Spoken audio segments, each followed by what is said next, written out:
ऐसा कई योजनाएं हैं हमारी। दिल्ली के किसान मुझसे मिले थे, उनको लाभ नहीं मिल रहा। हमारी 20 ग्राम की योजना के लिए उन्हें प्रपोजल ही नहीं भेजे।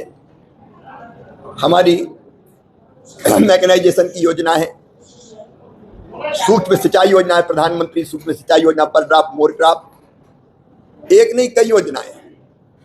पत्र में मैंने विस्तार से उल्लेख किया है, केंद्र सरकार अपनी तरफ से पैसा देने को तैयार है, लेकिन दिल्ली की सरकार उन योजनाओं का लाभ ले ही नहीं रही। लाभ दिल्ली की सरकार नहीं, किसानों को लेना है, लेकिन केंद्र अपने आप पैसा नहीं भेजता। राज्य के प्रपोजल पर, प्रस्ताव पर केंद्र योजनाओं का पैसा भेजता है, और दिल्ली से कई योजनाओं के केंद्र सरकार की कोई प्रस्ताव आए ही नहीं, इसलिए उन योजनाओं का लाभ नहीं मिला। 10 जनवरी महिलाओं और किसानों के मन में भरेगी खुशखबरी। बोले कैसे साहब? किसानों के लिए कुछ विशेष? जी हाँ। महिलाओं के लिए विशेष? जी हाँ। साथ ही साथ कुछ महिलाओं के लिए समस्याएं भी हैं। 6 महीने से अटकी है किस्त, मैं आपको बताऊंगा। फसल बीमा योजना और तीसरे चरण का रजिस्ट्रेशन अब शुरू होगा, क्योंकि कुछ दिनों से रजिस्ट्रेशन बंद पड़ा हुआ है। रजिस्ट्रेशन क्यों बंद पड़ा हुआ है, किस वजह से बंद पड़ा हुआ है, तीसरा चरण क्यों शुरू नहीं हो पा रहा है, इसको लेकर 3 तारीख को मैं शाम को यानी कि कल व्यवस्थित एक वीडियो बनाने वाला हूं। ध्यान रखिएगा कि अगर आप लोग पहली बार चैनल पर हैं, चैनल सब्सक्राइब कीजिए, क्योंकि सबसे पहले सबसे सटीक जानकारी और सारी जानकारी जो आपके काम की है मैं आपको देता हूं। तो चलिए स्टार्ट करते हैं आज की बड़ी खबरें, जिसमें लाडली बहना किसान बेरोजगार को लेकर बड़ी खबरें हैं।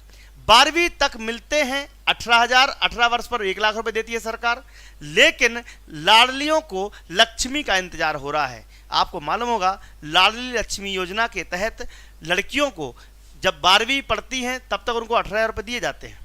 ठीक है भैया, दिए जाते हैं। 18 वर्ष होने पर उनको 1 लाख रुपए सरकार दिए जाते हैं। चुनाव के समय आप देखोगे तो चुनाव से पहले योजना के तहत रजिस्ट्रेशन हुए थे, आचार संहिता लग गई।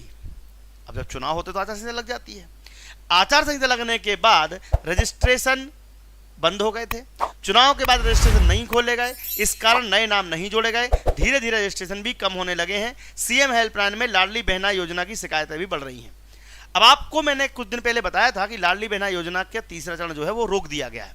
सरकार की तरफ से यह कहना है कि कुछ लोगों ने फर्जीवाड़ा किया है, उन फर्जीवाड़ा को रोकने के लिए, उन लोगों के नाम हटाने के लिए हमने ये योजना बंद की है। इस पर हम कल चर्चा करेंगे विस्तृत रूप से, बट आज हम देख लेते हैं कि जो लाडली लक्ष्मी योजना के पैसे हैं, 6वीं कक्षा में 2,000, 9वीं कक्षा में 4,000, 11वीं कक्षा में 6,000, 12वीं में 6,000, और 18 साल की उम्र के पहले लाडली विवाह हो गया तो 1 लाख रुपए की आर्थिक राशि नहीं मिलेगी। इसीलिए 18 साल के बाद जब आपकी शादी होगी तो ही आपको पैसे मिलेंगे। तो लाडली लक्ष्मी योजना का रजिस्ट्रेशन आंगनवाड़ी में होता है। अगर आपके यहाँ कोई आंगनवाड़ी है तो वहाँ जाकर रजिस्ट्रेशन करवाना, लेकिन अभी रजिस्ट्रेशन रुक गए थे। जो रजिस्ट्रेशन हमने चालू कराने के लिए कवायद की थी उसकी खबर न्यूज़ में भी आ चुकी है। अब आप देखोगे 2024-25 में सेक्शन 70 को 6 महीने पूरे हो गए हैं, लेकिन लाडली लक्ष्मी योजना के बेटियों को ना मिलने वाली राशि पहुंची नहीं है। 2024 की राशि कम से कम आपकी जुलाई अगस्त में पहुंच जानी चाहिए थी, बट सरकार ने उसको रोक दिया, अटका दिया। क्यों? लाडली बहनाओं की वजह से, आप सबको पता है। तो चलिए शुरुआत करेंगे आज एक बहुत बड़ी खबर से। मुख्यमंत्री मोहन यादव ने एक घोषणा कर दी है कि 7,500 पदों पर पुलिस आरक्षक की भर्ती होगी।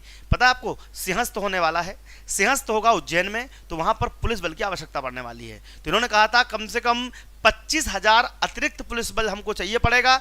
इसके लिए मध्य प्रदेश सरकार भर्ती प्रक्रिया को ताबड़तोड़ तरीके से कराने वाली है। तो मध्य प्रदेश सरकार पुलिस विभाग में करेगी 7,500 भर्तियां, इसलिए आप तैयार हो जाइए। आधुनिक कृषि समृद्ध किसान भारत सरकार की प्राथमिकता। इन्होंने कहा है कि किसान की फसल बीमा योजना का भुगतान अगर आपका नहीं हुआ है तो ई नाम पोर्टल पर मंडियों का पंजीकरण होने से कृषि को नई दिशा मिली है।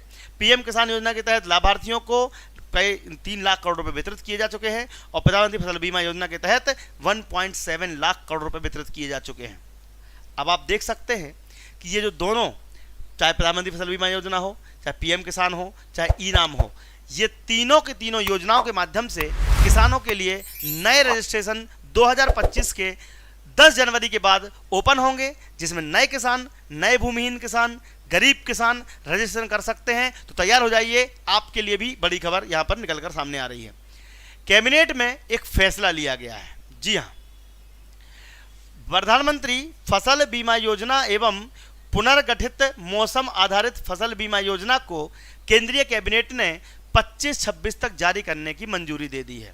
अब कई किसान सोच रहे होंगे ये कौन सी योजना है साहब, बता दो भैया। देखो क्या होता है कि गर्मी में और बरसात में फसलों में अलग अलग प्रकार के रोग, अलग अलग प्रकार की बीमारी लगती है, तो हर बार की फसल का तरीका भी अलग अलग होता है।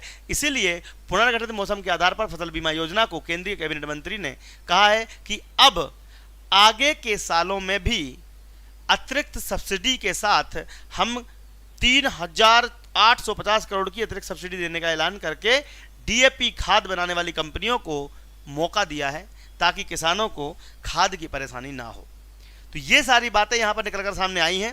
अब शुरू करते हैं, महिला, युवा, किसान और गरीबों के लिए लगातार हमारी सरकार काम करती रहेगी, ये कहना है मोहन यादव का।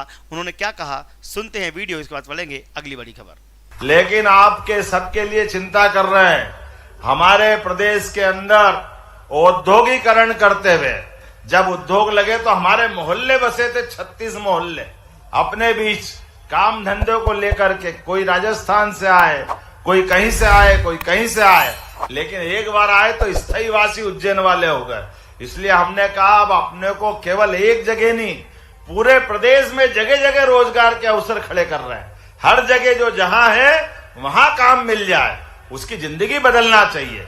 अपने माननीय प्रधानमंत्री का जोरदार अभिनंदन करो, श्रीमान नरेंद्र मोदी जी, जिनके नेतृत्व में अपने बीच गरीब, महिला, युवा, किसान सब वर्ग की गारंटी देते हुए और धूमधाम के साथ हम इन व्यवस्था की चिंता कर रहे हैं कि अपने बीच न केवल आजीविका के लिए बल्कि भविष्य में अपने समाज से भी उद्योगपति बनना चाहिए कि नहीं बनना चाहिए।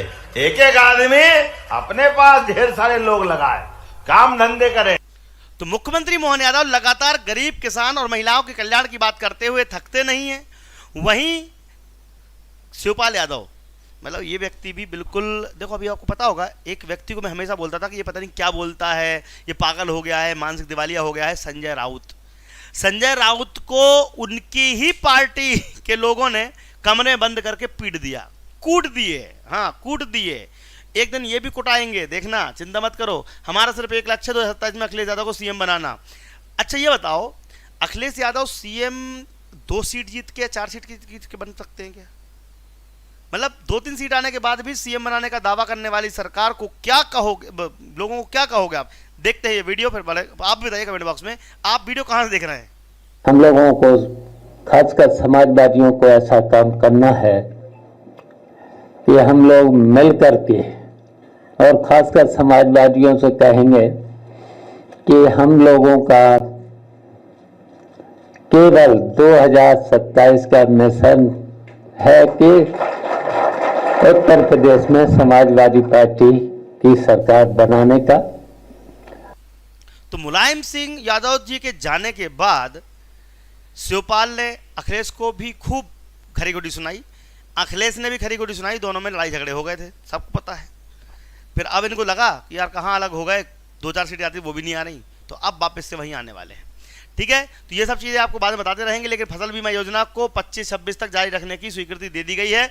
मामा ने बड़ी बात कही है कि फसल बीमा योजना बंद नहीं होगी, फसल बीमा योजना बंद नहीं होगी, इवन ज्यादा आपको उसमें सब्सिडी देने का वादा किया जा रहा है। देखते हैं मामा का ये वीडियो, काफी वायरल हो रहा है। और आज उस फसल बीमा योजना के लिए जितनी धनराशि की आवश्यकता है, आज केंद्रीय मंत्रिमंडल ने प्रधानमंत्री फसल बीमा योजना को और मौसम आधारित फसल बीमा योजना को 2025-26 तक जारी रखने की स्वीकृति दी है, जिसमें कुल बजट 69,515 करोड़ 71 लाख रुपया होगा। और जोखिम का जो कवरेज है वो बोनी से लेके, मतलब बीज अगर बो दिया और पानी ज्यादा गिर गया और फसल बीज खराब हो गया तो भी क्लेम मिलेगा किसान। तब से लेकर फसल। तो यहां पर फसल बीमा योजना को जारी रखने के बाद किसान काफी खुश है, लेकिन जीतू पटवारी खुश नहीं है। जीतू पटवारी तो अति शिक्षक के आरक्षण को लेकर भी खुश नहीं है। जीतू पटवारी ने क्या कहा देखो, सीएम से फिर अनुरोध है कि पीथमपुर में यूनियन कार्बाइड का कचरा जलाने से रोका जाए। आपको मालूम होगा कि भोपाल गैस कांड हुआ था, भोपाल गैस कांड 1984 में हुआ था। 40 साल बाद यूनियन कार्बाइड का कचरा लाकर पीथमपुर में जलाने की बात कही गई है। यूनियन कार्बाइड एक कंपनी थी जिसमें भोपाल गैस ट्रेजेडी के नाम से आप जानते हो, भोपाल गैस कांड जिसको बोलते हैं, उसमें हजारों लोग मारे गए थे। उसका जो वेस्टेज कचरा था उसको पीथमपुर में जलाया जा रहा है। ये न्यूज़ कल की है, उसको लेकर जीतू पटवारी ने क्या कहा, सुनते हैं ये वीडियो। मीडिया जगत के हमारे सम्मानित साथियों, ये इंदौर शहर हम सब, और मैं मानता हूं कि इसमें जिम्मेवारी जनप्रतिनिधियों की सबसे ज़्यादा है, राजनीतिक पार्टियों की उससे ज़्यादा है, और मीडिया जगत की भी उतनी ही जिम्मेवारी है कि यूनियन कार्बाइड का जो कचरा है उसको जलाने को लेकर कोर्ट के आदेश से सरकार ने पीथमपुर में राम की कंपनी में भेजा गया, जो एक रात में आज आकर डंप हो चुका है। सवाल ये है कि राम की यहाँ से 30, 35, 40 किलोमीटर, इंदौर से 30 किलोमीटर दूर है, तो इंदौर शहर पे इसका असर क्या हो। तो जो मैं आप सबके सामने बात करने की कोशिश कर रहा हूँ, ये राजनीतिक फुट देने का इसके पीछे लॉजिक नहीं है। जब मेरी ताई से बात हुई तब भी यही बात। तो यहां पर सीएम से गुस्सा है, लेकिन प्रधानमंत्री आवास योजना ग्रामीण के अंतर्गत 8,15,171 आवास बनाए जाएंगे और नए लोगों को आवास दिया जाएगा। पुरानी लिस्ट पिछले साल सितंबर 2024 में जारी की गई थी, जिसमें 24,000 लोगों के नाम आए थे। इसके बाद काफ़ी विवाद हुआ था, फिर नाम बढ़ाए गए थे और 1 लाख लोगों को 2024 में घर दे दिया गया था। लेकिन अब 8,15,771 घर बनाकर मामा एक रिकॉर्ड बनाने वाले हैं। ऐसा पहली बार कोई कर रहा है कि 5 लाख से ऊपर घर बनाकर उसको दिए जा रहे हैं। देखते हैं ये वीडियो मामा ने किस प्रकार से गरीब लोगों के लिए मकान बनाने देने का वादा किया है। कमेंट बॉक्स में कमेंट कीजिएगा आप कहां से वीडियो देख रहे हैं, और आपकी कोई समस्या हो कमेंट बॉक्स में लिखिएगा, क्योंकि हम केवल समाचार नहीं देते, हम आपकी बात को सरकार तक रखते हैं। देखते हैं वीडियो। हमने प्रधानमंत्री आवास योजना के अंतर्गत जो मकान यहां पर हमारा टारगेट है, तमिलनाडु में 8,15,771 हाउसेज। मोदी जी का टारगेट है हर गरीब को मकान मिले, पक्का मकान। इसलिए प्रधानमंत्री आवास योजना चलाई जा रही है, जिसके अंतर्गत 8,15,771 मकान हमारा टारगेट है। उनमें से 7,47,542 मकान स्वीकृत कर दिए गए हैं और 7 लाख। तो देखा आपने यहाँ पर मामा जी तो कह रहे हैं, बट सीएम राइज स्कूल जब पहुंची लेडी आईएएस तो प्रिंसिपल साहब भी छूट गए पसीने।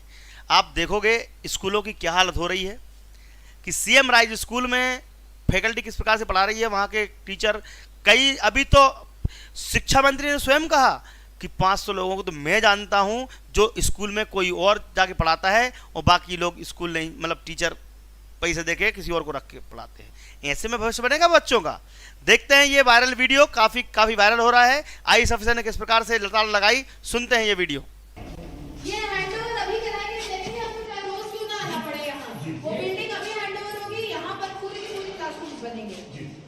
ये यूज हो रहा है क्लासरूम का आपका, नहीं ये क्यों हो रहा है। ये ईटी लैब की ये लग रही है, ईटी लैब आपको सामग्री रखने से कोई लैब बन जाती है। ये साइकिल स्टैंड बनाए रखा है आप लोगों ने।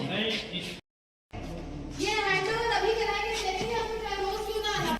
तो देखा आपने, पढ़ाने की जगह पर बच्चों की साइकिलें, सामान रखा हुआ है। बच्चे पढ़ा नहीं रहे हैं, बच्चे पढ़ नहीं रहे हैं, लेकिन वहां पर स्टोर रूम बना के उसका मिसयूज किया जा रहा है। ऐसे चलेगा सीएम राइज स्कूल? अरे मोहन यादव, थोड़ा संज्ञान लो। बच्चों का भविष्य बर्बाद नहीं करना है, बच्चों का भविष्य बढ़ाना है। अपने को बच्चों का भविष्य सुधारने के लिए स्कूल सुधारना बहुत जरूरी है। शिक्षा अगर बच्चे को सही मिलती है तो भविष्य में कुछ भी कर सकता है। ये बात उनको समझनी चाहिए। क्या बोलते हैं आप लोग, सही बोल रहा हूँ कि नहीं बोल रहा हूँ? आगे बढ़ते हैं, देखते हैं।